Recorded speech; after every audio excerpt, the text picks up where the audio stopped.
training, and discipline. When it comes to training, discipline, and battlefield coordination, we're essentially comparing mass-produced soldiers bred for war to volunteer human troops fighting for Super Earth. The differences are stark. Helldiver training and discipline. Helldivers are part of the Super Earth Armed Forces but represent an elite branch, often described as the strategic scalpel of the military. Remarkably and humorously in lore, basic training in the C.E.A. is extremely short. Raw recruits undergo a 72-hour basic training course. After that, those selected for Helldiver duty get the real-deal Helldiver training program on Mars, which lasts 8 weeks. In universe, this brevity is a satirical take on the propaganda-fueled, accelerated mobilization of Super Earth's forces. Despite the short formal training, Helldivers are fervently conditioned to be fearless, obedient to the cause of managed democracy, and proficient with a wide array of weapons and stratagems. They are all volunteers, or voluntary conscripts, instilled with fanatic patriotism, essentially indoctrinated to run into the most dangerous battles gladly. The result is a force with high morale and willingness to sacrifice. They did not lose their life. They gave it willingly is a common Helldiver eulogy. On the battlefield, Helldivers operate in small squads, often 4-person teams in gameplay, relying on each other and strict comms discipline to survive overwhelming odds. They have to memorize complex stratagem codes and execute them under fire, a testament to their focus and drilling. However, when scaling up to 1,000 Helldivers, one must note, Helldivers are not commonly seen operating as a massive cohesive unit.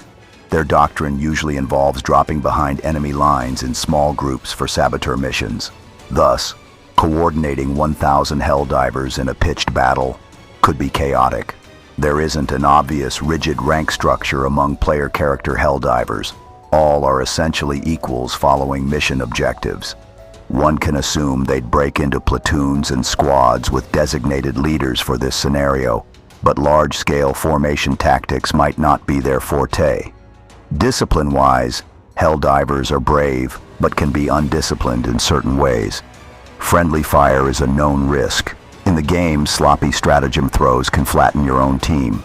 So while they are courageous and tenacious, their coordination in huge numbers might lack the polish of a traditional army. They do, however, follow orders from high command without question. The propaganda machine ensures they'll charge any objective no matter the odds. Clone Trooper training and discipline. Clone Troopers, on the other hand, are literally born and bred to be soldiers. Grown in the cloning facilities of Camino, they undergo intensive training from early childhood. From birth, clones learn combat skills, tactics, and loyalty through flash training and live exercises. Their growth is accelerated to reach physical maturity in about 10 years, during which time their entire life is military education. The Camino training regiments, supplemented by instructors like Mandalorian mercenaries, produce troopers who are extremely disciplined, well-versed in squad tactics, marksmanship, and operational strategy. By the time the Clone Wars starts, a freshly deployed clone trooper has more combined training and simulated combat under their belt than many career soldiers. They also have inhibitor chips enforcing loyalty to the Republic and conditioning that emphasizes chain of command and order following. In battle, clone troopers exhibit remarkable unit cohesion. They use hand signals, cover formations, and coordinated fields of fire as second nature.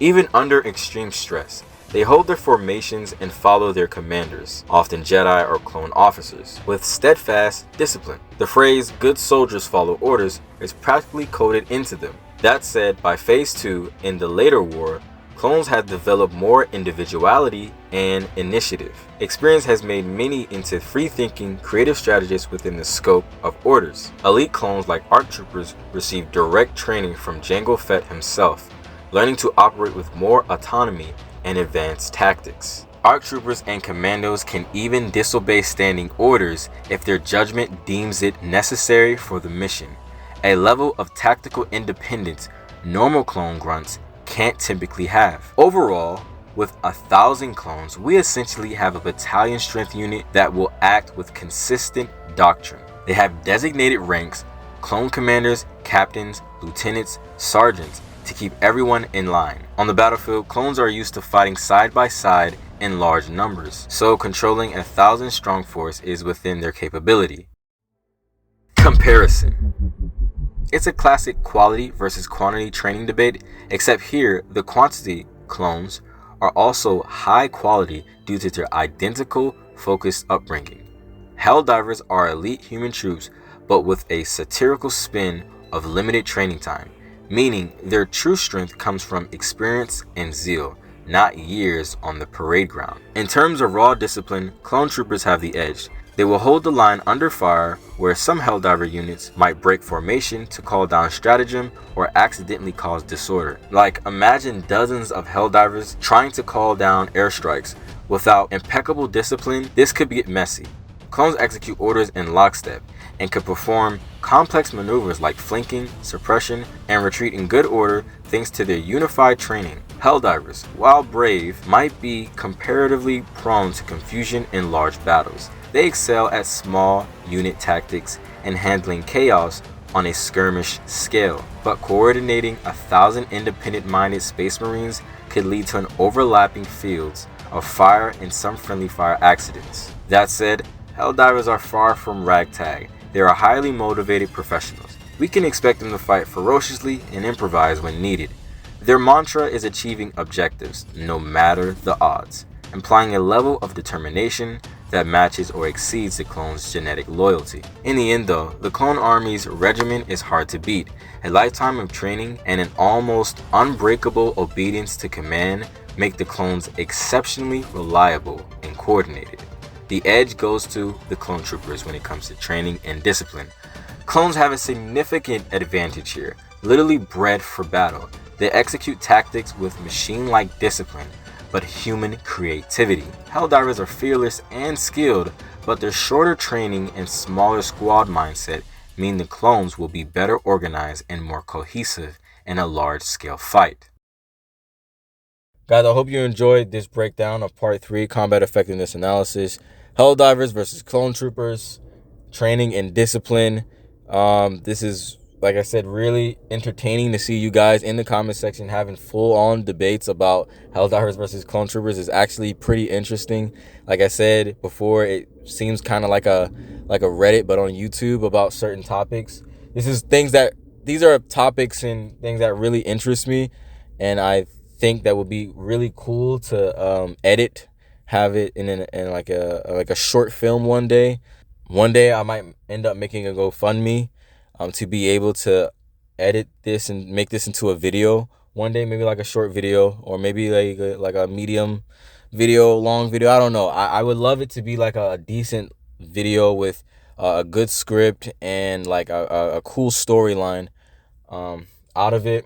I'm not sure if I would want to do Clone Troopers versus Helldivers or GTA Criminals versus Helldivers. I don't know why I'm so interested in the GTA versus Helldivers versions just so much, just because of the amount of vehicles and weapons that the GTA Criminals have. And I know that Helldivers are, like, they have a lot of things at their arsenal, and I feel like a better matchup, for some reason, I feel like a better matchup would be Helldivers versus GTA Criminals. But I'll explain that in a future video how I would want that to work. It would be like a more of a end-game versus in-game type of experience.